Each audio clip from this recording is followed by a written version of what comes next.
you're catching me in a real somber moment. Just watching the service for George Floyd, and they just finished standing still for 8 minutes and 26 seconds, or 46 seconds. 46 seconds. Right, 46 seconds. So we're watching his family members, and Reverend Sharpton led them in this solemn moment. And then Tiffany Haddish is there and others. Beautiful. And Eric Garner's mother is crying. And so it's pretty, that's happening. Yes, of course. That's how we're doing. That's happening. Listen, yes, I understand completely. But thank you for having me on. How are you? I'm doing well. I'm blessed. I'm just glad to see that with all this going on, that's been going on from generations to generations, that we have risen up and have accepted that we as individuals have that power. So I'm doing well, and I'm thankful. And I'm thankful for people like you as well. Thank you. Now, just to jump into it, once again, thank you for taking out the time, and thank you for dedicating your life for being a leader to such marginalized people. Now, the term leader, everyone's question has been, who is our leader? Who is our Ella Baker? Who is our MLK? Who is our Malcolm X? Who is our leader? Through the interviews I've watched from you, you've said that we are in a leader-full community, meaning we have several leaders. How do we make sure that all of our questions and all of our needs are answered in a decentralized movement?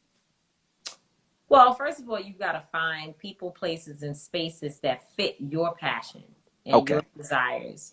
Sometimes people, because it's a trend, they want to jump in. So it's like, oh, police brutality, I'm running to get involved with the police brutality movement. Mm-hmm. And they find out that that's not really their passion. So of course, you can't really get the answers that you're looking for to your particular needs because you're displaced. Okay. First thing I think people need to do is figure out, what is your passion? What do you care about? What is something that you would do every day, whether you receive the paycheck or not? But it's just, if you had one industry that you could pick that someone would say, you know what, I'll take care of all your bills. You don't have to worry about anything. Mm-hmm. You just get to do this thing that makes you feel good. What is that? What's the thing in your family, the generational trauma that you've been dealing with that you want to address? What are those things? Once you identify your particular passion, once you get involved in a movement, I feel like you're more likely to find what it is that you need, to find what you need to do, what you need to be working on, to find how far you can go in the movement, what your skill set brings to the table. Mm-hmm. I think that all of that is done when you identify the thing that gets you going inside. Instead of just being excited that, X thing is happening, so I'm showing up and I'm going to go. And then you're like, well, I didn't find my leader. It's not that you need a leader, because the leader you're looking for is inside of you. But it's just about being placed in the right situations at the right time. Okay. Thank you for that. Let me get my water real quick. Oh, you good? No worries. I'll be right back. Sorry. I've been doing this all day, I already know. Stepping away from things I'm supposed to be doing in order to get water. So I'm sorry, I have it now. Okay. You good? You got to make sure you could talk. You've been doing interviews all day too, so don't worry. No worries. I have been all day. I caught a little bit of your interview earlier today. Now, one of our many needs has been answered. 4 of the cops have been arrested. Mm-hmm. However, these protests are not just about police brutality. They are about how America has treated us through all of the several institutions of America. Making institutional change is not easy. So my question is, when do we think it's time to end these current protests, or do we ever stop protesting?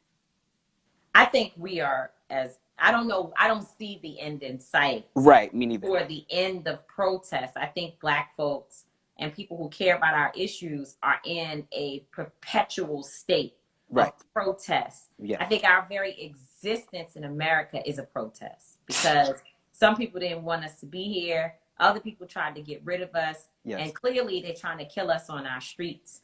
And the fact that we keep coming back like baby's kids means that we are the protest. We are an act of resistance every single day. So I don't think that we'll ever be able to get away from protests. But what I do hope is that we'll have new issues to deal Right. with.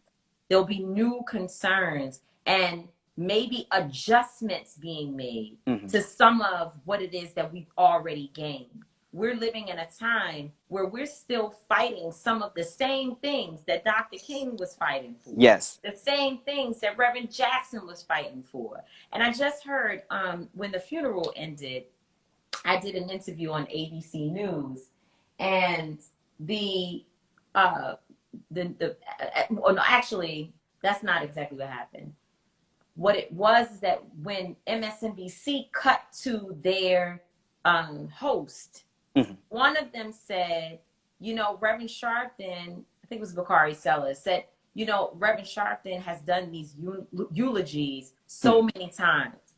And there he is doing a eulogy again, which he does well. Yes. This is something that he's actually become an expert at. And he is called upon to do the eulogy at these funerals because people are looking for him, not just to preach a good word. You can get any preacher that knows how to put to pull a text in and talk about God and God's role in our lives and to, give us inspiration. But it's something, sorry. Hello?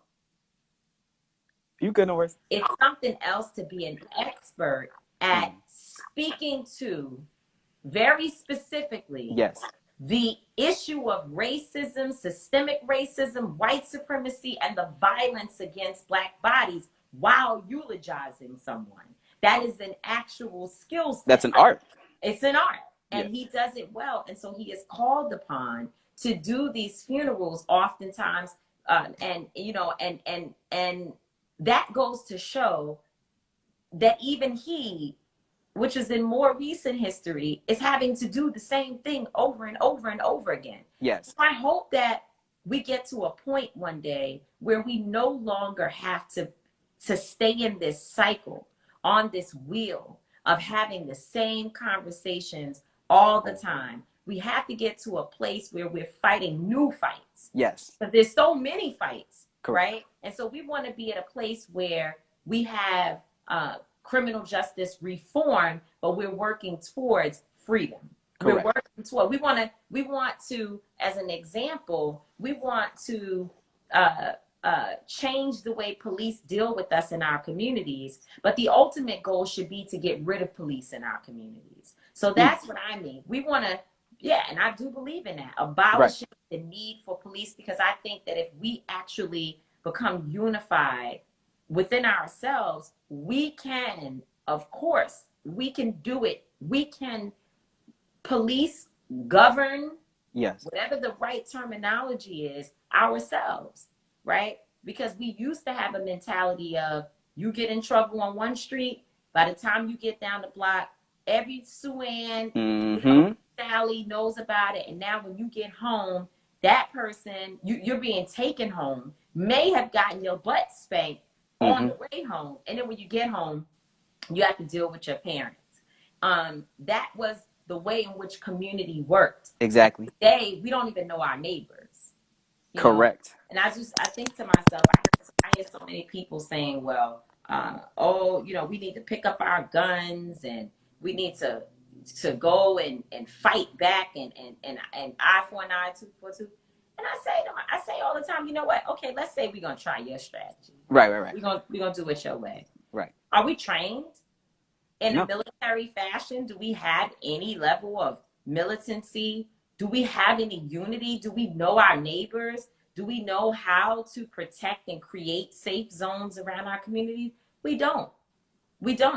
And I'm not one that wants to be in the business of trying to kill people. I just don't want to be killed. That's what we're working on, is not to have the right to take another life. We want no one's life to be taken. Right. And so I feel that, to your question, we want to fight bigger fights, new fights, different fights, but not the same fight. Correct. Okay. And we need a tribe. We need to understand the importance of having a tribe. A tribe is everything you just said. you have a true community. Just because you were born into one family, the Mallory family, doesn't mean that the Datson family is not going to look out for you or is not going to tell you to do better when you're doing something wrong. But then we also can't continue to cancel each other. We need to uplift each other. Cancel culture. So one thing I loved about, I was watching an interview with you and Charlamagne. If you haven't been canceled at least once, you ain't popping. You ain't popping. You ain't really moving how you're supposed to move. But it's not a good feeling. How does it feel? Isolating. Yeah, isolating. Very much so. Lonely. Okay. And you want to explain yourself, and that makes it worse. Okay. It makes it worse every single time. We're not going to talk about the many celebrities that have tried to do it in the past weeks. But that brings me to my next question. So in one interview with Charlamagne, you were talking about something that MLK lived by, and that was the importance of denouncing, but not like, basically it was the importance of like fighting the system, but not fighting the person you disagree with. Yes. Yeah. So those are the Kenyan nonviolence principles. Yes. Where one of them says, fight the forces of evil, but not the people doing evil. Correct. So in other words, when we're out in the movement and we're protesting, those of us who come out of the King tradition, those of us who have studied Dr. King's principles, when we are out marching and protesting, the particular officers are not our target. Right. We're trying to take down systems. Right. Because we can sit here and get in an argument all day. You and I, we could sit here and just argue with each other and fight. I don't like you, you don't like me, but it's not going to change our conditions. Correct. We have to be focused on is how even our debate among ourselves, the heated debates and whatever else we deal with, how it impacts the entire system. How do we use it as an opportunity to change the conditions of Black people in America? And if it doesn't get to that end, if you can't see from that particular perspective, then it's not really working. Right. You know? Right. So one of the ways people see as fighting is protesting. People see that some as the only way you can join in the fight. What are some many other ways that people can join in the fight other than protesting? Well, the main way that I think protesting has to have a direct line to voting. Okay. Right. And I like to say that when we're protesting and we're marching, we have to march down some streets. Yes. The first street is census. Okay. This is the census year. Yes. And that means that each one of us needs to be counted. So if you haven't filled out your census form, if your parents haven't, your family members haven't filled out their census, they should do it. You should do it right away, because that is how we determine elections in terms of voting blocks, areas, gerrymandering, all of that. And those are all terms that people should learn how, and it basically means how your community is split up. It means what type of resources come into your community. I live in a community that is very diverse, but not from a Black perspective. Yeah. It's very, very diverse. You know, a lot of different people live here, working people, all types of folks. It's basically a working class community, but there's not many Black people who live around this area. Well, I need to let them know that Black people do live here. Correct. And wherever a few more Black people live, we knock on their doors to tell them, make sure you fill out the census so they know we do live here. All right. We live in this community. If you live in Harlem, and you love Harlem in New York City, it's not Black. It's not as Black as it used to be. No, it's not. It's not. It's changed. So you need to let them know, hey, we're still here. Which means that we need services. That means very simple. The public hospital needs to deal with issues that Black folks experience because we live here. So that means we need certain types of care. We need certain types of services. That only happens when people know that you are present. Yes. You have to be counted in our society. And the census, I know there was some questions because they wanted to put, or boy at the White House wanted to put a question on the form about your residency, your national, what do you call it? Your What do you call it? What's the word? You Not wanted to sure. put Citizenship? question your citizenship. Citizenship. I got Your you. citizenship. Yeah. I'm sorry, so I No didn't have worries. You good. I got you. I got you. brain farts. Yep. But yeah, he wanted to put that on there, and so people were pissed off, and they were like, "Okay, see, this is what I'm talking about." You know, he's trying to do an immigration thing, but folks fought him on that and said no, that we have to keep the census process sacred to where people don't feel that someone is going to show up at your house and arrest you because they're looking for you and your name is on information, or that when someone comes to knock on the door, it's the police, or you're going to be deported. That can't happen, because everybody in this country needs to be counted so that we know where we are in society, and also so we can continue to track the browning of America that is currently happening, because we are definitely becoming more brown and less white. And as we move towards that, you want to know how many children, how many women. Are we having an aging society? Are older people living? Are older people dying? Are children dying? How long are people living? That all comes from the census. And we need to be participating in that. Somewhere along the line, folks tried to trick us that we shouldn't do it, but they do that with everything that we're supposed to do. Of course. You know, that's the Jedi mind trick. So that's the first street.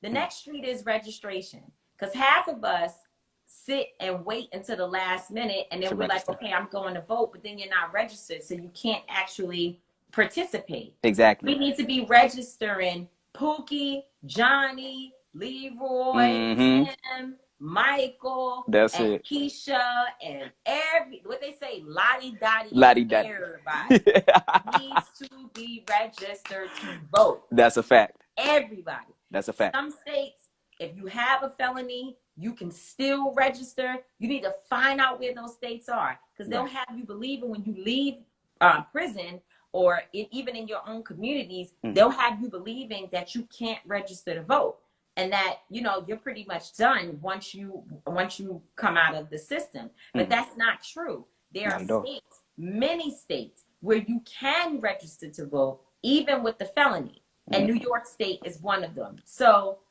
you have to know these things. We know when the latest phone is coming out. The new Jordans. Who's doing what on the Shade Room. Yep. We know all these things. We know about our mans in them and the latest argument. What was popping in Little Duval's stories. I see these things. You know, we know about all of that. Yes. We also have to know what's the date for the primary. I saw someone wrote it on here. June 23rd. Yes. That's the primary in New York. A lot of your audience, I'm sure, were Bernie Sanders supporters. Yes, young people that listen. You get a chance to go right now, even though he dropped out of the race, but his name is on the ballot for this primary. And you have the ability to at least cast your vote if that's what you want to do. You may be a Joe Biden supporter. You may be saying, let's get this show on the road. Right. Let me go make sure this primary is straight, and then we'll, go to the general election. And you should do that. Yes. So go register so that you can be a part of the process. Yes. Not just complaining about it. Not just marching down the street hollering. That's good. I holler with you. I'm louder than you. Nobody can beat me in a good chant. But you got to make sure that when you finish and you come home, that your pen is to the ballot. Correct. And then, of course, we have an election coming up in November. Yes. I don't know where folks are. I know where I am. You know who you invited to come and speak here today. Right. So, I just can tell my truth. I'm ready to vote Donald Trump out of office. Correct. I think he's a very dangerous person. I think that his presence has incited much of the confusion that we saw on our streets, the pain and agony that people were feeling, because we didn't have a president who knew how to grab us all up, exactly, get us all together, make people feel comfortable, even if it was fake comfortability. As a president, you should be able to make people feel like we are one. Exactly. And this president, not only does he not know how, he doesn't even care. He doesn't even care. Not at So all. I'm ready to vote him out. And I know there's a bunch of people who are saying in the comments, I am too, we're ready to go. Well, we can't get there if we don't register and if we don't actually show up to the polls. And that means it's freezing, it's snowing, it's icing, it's all of those things. You still have to show up. And if for some reason you don't think you'll be able to show up, you still have time until June 16th, I'm pretty sure. I'm going to check it out though, to request an absentee ballot. Yes. Go right online, get you an absentee ballot. So what that means is that you can vote from wherever you are, drop it in the mail, and it will be counted, an absentee ballot. So these are things we just have to know. No longer can we say we're pissed off about everything that's happening in society, and we don't know all of the different things that it takes in order for us to make real change. Exactly. We're ready to find out about this good old date for the date. You good? Yeah, we're gonna find that in just a moment. Well, thank you for all that info. Now, you worked with Joe Biden a lot through the Obama administration. What is your relationship like with Joe Biden? So I know Joe Biden. First of all, I didn't work so much with Joe Biden. I worked with Joe Biden's office, and and so I know Joe Biden. I've met Joe Biden. Yeah. I've been faced with Joe Biden, but we're not homies. Right. You know, by any by a long shot. But what we worked on was gun violence, and I was a part of a task force that worked. A young lady by the name of Heather Foster led it, and the task force was there to try to address much of the legislation that you saw, that finally was offered to Congress, and it was rejected because we didn't at that time. Again, we hadn't voted. We lost the House and the Senate, and therefore President Obama did not have branches of government that were there to support his policy recommendation. And gun violence was caught up in the middle of that, which was background checks for the most part. That was the issue that I think.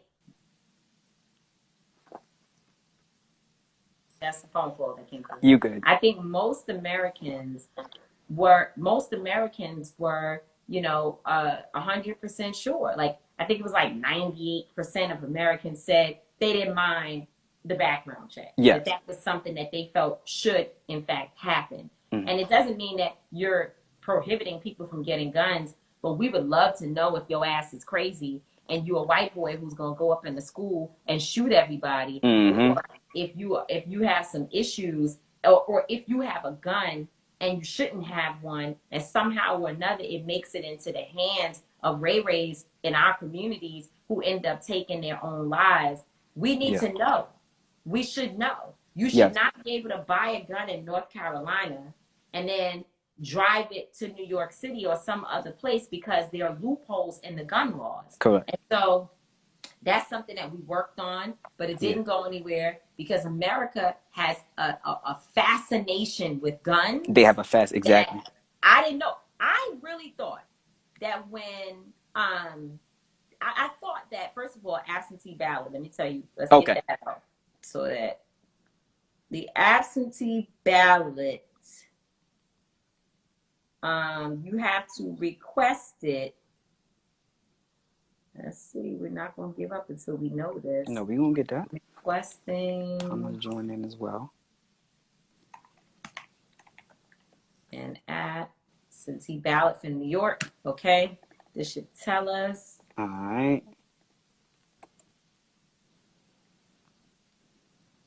Somebody drop the information in here if you know, because exactly. I'm pretty sure it's June 16th, but I usually like to be accurate with what I say. Of course. I don't know why. See, these are the types of things that they do. They don't just have the date. Like, you would think the date should be right there, plastered across. Like, but they don't tell you that because then you would actually get your absentee ballot on time. They'd rather you be looking all around and then you forget because the phone rang and you ran off to go do something else. So anyway, I don't know, but we're gonna find that out, and you're gonna put that information up for your order. And that is definitely what's gonna happen. Right. So, so again, so I don't. Oh, we were talking about. We were talking about Biden. So, like you said, you know him, but y'all not. Yeah, but we were talking about something else. We're talking about the issue around gun violence. So anyway, what I will say about this whole thing is that it's not just voting for a presidential candidate. Right. Local elections matter. Correct. Local elections matter. Big time. Because everything that a president tries to get done is only going to move based upon Congress, right? And I'm not talking about congressional members. I'm talking about Congress. That means the Senate and the Congress. And it has to pass through both bodies in order for a bill, a law, to be passed. So if they have all the power, then we're in trouble. Exactly. We're in trouble. I saw somebody say vote.org. Yep. When I went on, it didn't work, but go to vote.org, and it is June 16th. June 16th, yeah. But I just knew that when the children were shot in Everytown, Sandy Hook, I just knew gun laws were going to change. You know, I just knew that. And it didn't. No. And those were basically little white kids. And you thought when that happened, they're definitely going to change it. Because for us, it's different. Yeah, I just knew. And then their own member, their own colleague, Congresswoman Gabby Giffords, when she was shot, I just knew. I said, oh, they're going to change things. Nothing. So the fascination with guns in America is deep. Because the gun manufacturers, which have their own gun lobby, they're spending so much money and that's what we don't seem to understand the game, is that they're spending so much money in buying off elected officials, corporations. They have big money in the pot. So therefore, nobody wants to change that. Nah, there's money in the pot. Money in the pot. At the end of the day, this is an economic game and an economic society. So that's what it comes down to at the end of the day. Speaking of economic society, I know T.I. and a lot of people have been talking about doing a day of July where we're going to use our black dollar to just not spend any money that day. What are your thoughts on that? And also, what are your thoughts on just moving that into not spending any money to spending money on black businesses? I'm down to I was getting ready to say curse words. I'm not going to do that on you. Good. Feel free. I'm down to shut it down. Yes. Every day. Y'all tell me which day, because I feel like at this point, buying some stuff like that we don't really need. We lived for 3 months without. Correct. So if at this point you haven't figured out that you really didn't need all the stuff you thought you needed, and if in fact you have to give up some things just so we can get free, then you just got to be able to do that. You can't complain all the time and not want to do anything. Correct. You can't. It's a problem within itself. All the time, this and that. My cousin in Alabama, her name is Charlotte, and she just got up one day. She's formerly incarcerated. She's frustrated. Ahmaud Arbery was right there in Georgia near her, and she was just frustrated. And she was like, yo, I'm gonna tell you what, I'm gonna start a campaign. Just Charlotte, little Charlotte by herself. And this is not Charlotte with 2 million followers or friends. I see Rhapsody on here. She's not Charlotte with Rhapsody friendships. She's not, she don't have you calling her. She's not on Where Is the Buzz TV. She's not in it. She's just Charlotte. Right. And Charlotte said, I'm going to do something in my community and through our family. And she sent out a post to us saying, hey, in our little family group, do not purchase anything on the weekends. Get your essentials during the weekdays. And then on the weekend, let's for a little while stop spending our money because we're not being treated properly. Right. And many of my family members are participating in it, and so am I. So at the end of the day, I feel like you can start right there. Right. And now if there's a big day happening on July 7th, I did see my brother T.I. posted it. So the way that we operate, what is T.I., my son, who you all see work with all the time, and there's a bunch. I'm not going to get myself in trouble naming all the folks that that I work with, yes, if one says we ain't shopping, we just ain't shopping. done deal. That's We ain't it. shopping. It's not, okay, this not shop. No more Gucci. Gucci's out. I haven't worn Gucci, and I have plenty of it, and I haven't worn any of it since last year or whenever Right. the situation happened with the blackface sweater. I know for sure my son actually led the charge in Yes. many ways for that. And T.I., you know, he said, hey, I'm not wearing Gucci anymore. And we just don't do it because Exactly. we have to have some level of thinking together.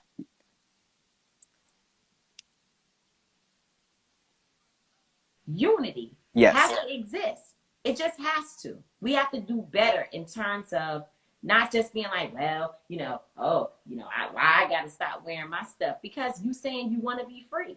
Exactly. And if you want to be free, you just can't wear no Gucci. I mean, I know I can't afford Gucci, so I'm not wearing it. sometimes you just, it's certain things. Yeah. Right, that sounds good. Yeah. I can put that on the t-shirt. But, you know, it's just certain things we just can't do and expect that there will be justice. Right. Because you can't get justice. What do we say? If there ain't no justice, then there won't be peace. There won't be no peace. So how you going to be out here saying, you know what, we just going to go along quietly with the system, but then we want peace? It just don't. I mean, we want justice. It doesn't work that way. No. Yes, indeed. And I want to pivot back into protesting a little bit. So a lot of people have been itching or have been on the front lines. You touched on your IG Live on like what are some steps that people need to take before they jump into protesting. So what are some steps people need to do before they get there?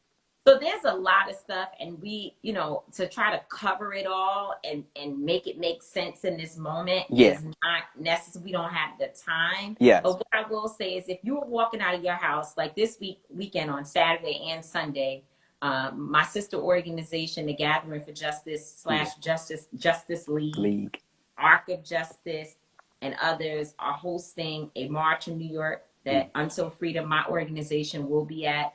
And then on Sunday, my son is having a march in the Bronx called We All We Got, We All We Need, cleaning up the community and working together with community individuals. And when you're going out and you're like, okay, I'm going to protest, first thing is who's planning it? If you look and you say, I can't really figure out who's planning it, that doesn't mean it's bad to go. You can still go. Okay. But then family members need to know that I'm going. Yeah. Someone needs my phone number. I need to find people when I get there and maybe get their phone numbers so someone is able to find you. Yes. It's not just, you know, and that's why I say it's organized chaos. Yeah. You don't just jump out there and say, oh, I'm out, I'm going to protest. And there you go, and you're off to the races. And meanwhile, unfortunately, no, if you get arrested because you get swept up in the groups that they arrest 400-500 people. Yes, at one time. The other night. Yeah. Right. If you happen to be right there, they don't go, oh, are you a first timer? Oh, okay, I'm sorry. You go to this corner. No, they just lock up everybody that they can get in one suite. Right. And when that happens, you know, you don't even, do you have a bail fund? Me, myself? No. Yeah. Right. So you might want to be connected with someone like me who knows who to call to help you get out. You might want to have a lawyer. Like, I think people approach protest as if they're going to a parade sometimes. Correct. And it's very, very different. Going out because everybody's out and you're going to have a good time. And that ain't it. You have to be prepared. You have to be prepared to hit the streets because you're a part of a serious movement. Mm-hmm. And you could go missing. You know, you could actually go missing if you get in the wrong hands. Mm-hmm. If you happen to be around a detractor who decides to burn something or break something, and there you are. So people need to know that you're a part of a protest, and that's why it's always better to try to find out who's leading and what types of groups you can get involved with so that you are, protected and that there's a greater goal, that somebody is saying to you, well, next we're gonna register people. Next we're gonna have a meeting, so you can actually come back to the table to do more work. Mm-hmm. And some folks will say, well, I just want to be there for the protest. That's cool too. But if that's what you want to do, still, we need to know who you are. We need to have some information on your behind, so if something happened to you, we can call mom and them Mm-hmm. and let them know what's going on and help get you out of jail. That's it. I'm just saying, simple. You know, it's not all intellectual. No. We need to know who you are and who your people's is. Even in protesting, you have to network. That's it. Even in protesting, you have to network before you go and protest. Just got to do it. That's it. You have to do it. Now, you spoke about these instigators, these people that have been essentially trying to diffuse what we've been working on. Right. How do we mitigate these instigators? How do we like get them out of the way and get them out of the focal point? Well, so, first of all, don't follow them. Correct. If they break a glass and run in the store, you don't have to run in behind them. It's tempting for some because, hey, I get me some reparations, I guess, in their mind. Yeah. But you don't have to chase behind, run behind, or be led by people who don't feel right in your spirit, doing things that you know is not right. You don't got to throw one brick and we can make change. We don't have to throw one brick and we can make change. Exactly. And so if you see people doing that and then you feed into it and become a part of it, then what happens is that basically people say, you know, yeah, this is good. Let me go back out there tomorrow night with some more. More people with more destructive things. We cannot be sucked into that. We have to remember we have a goal. This is where we're focused. This is where we're going. And when people are doing things off to the side that does not fit what we're trying to accomplish, then we just have to move on. And then I don't know if there's white folks on here, but hopefully they are. Let's talk about the allies. We need to get white people. Yes. White people's job at the march is not to be more upset than me as a black person who's directly impacted. It's not to be louder than me. It's not to be centered in the situation. It's for you to get white people. Go, you see a white person throwing a brick, burning, go get them in check and say, hey, I understand why you're here. You're passionate. You're feeling it. But what's going to happen is that when we leave and go back to our communities and the cameras are gone, these police officers are going to go out into these communities and retaliate against them. Yes. And we won't be there.